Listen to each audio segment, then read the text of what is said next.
मुंबईच्या 26/11च्या हल्ल्यामध्ये काँग्रेस आणि राष्ट्रवादीचा हात, भाजपचे नेते माधव भांडारी यांचा खळबळजनक दावा। प्रशासनावरती प्रभाव असलेल्या व्यक्तीशिवाय हल्ला अशक्य असल्याचं विधान।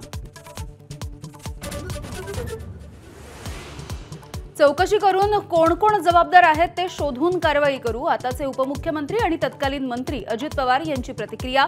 तर आमदारकी न मिळाल्यामुळे भांडारी हे वैफल्यग्रस्त, अनिल देशमुख यांचा खोचक टोला।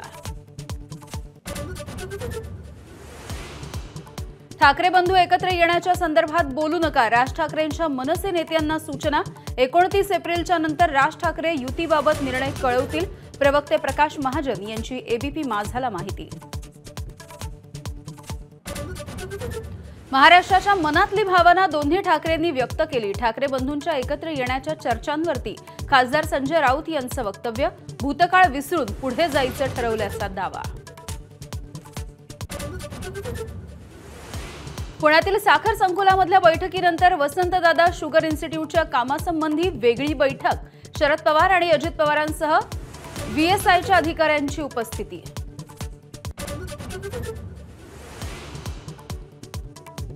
परिवार म्हणून एकत्र येणं ही महाराष्ट्राची परंपरा, शरद पवारांसोबतच्या पुण्यातील बैठकीवरती अजित पवारांचं भाष्य।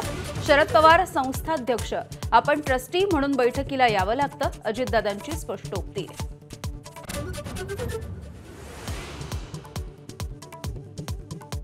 संग्राम थोपटेंच्या भाजप प्रवेशाला अंतर्गत विरोध असल्याची चर्चा, भाजप पदाधिकाऱ्यांचं चंद्रशेखर बावनकुळेंना नाराजीचं पत्र, काँग्रेसमधून भाजपमध्ये येणाऱ्या नेत्यांवरही नाराजी व्यक्त।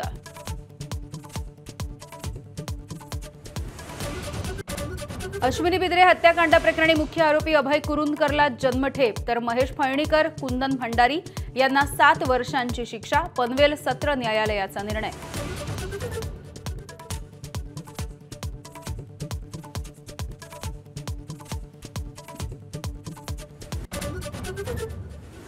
पुण्यातील तनिषा भिसे मृत्यू प्रकरणी महाराष्ट्र मेडिकल काउन्सिल समोर सुनावणी सुरू, डॉक्टर घैसास गैरहजर, भिसे कुटुंबाकडून घैसास आणि आणखी 4 डॉक्टरांची सनद रद्द करण्याची मागणी।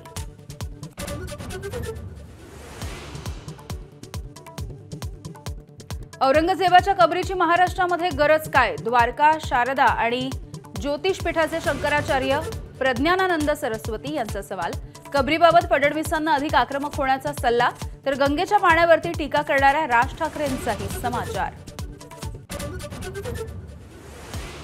सोन्याच्या दराने ओलांडला लाखाचा टप्पा, जीएसटीसह सोन्याचा दर प्रति तोळा 1,01,16 रुपयांवर, चांदी सुद्धा प्रति किलो 1 लाखाच्या उंबरठ्यावर।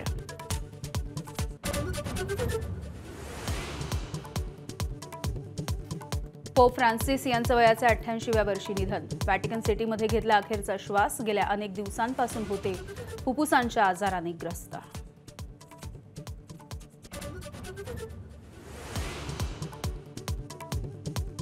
आणि बीसीसीआयकडून 2024-25 साठी खेळाडूंची श्रेणी जाहीर, रोहित, कोहली, जडेजा, बुमराह A+ श्रेणीमध्ये कायम, श्रेयस अय्यर, ईशान किशनचं कमबॅक, तर ऋषभ पंतचं प्रमोशन। एबीपी माझा, उघडा डोळे बघा नीट।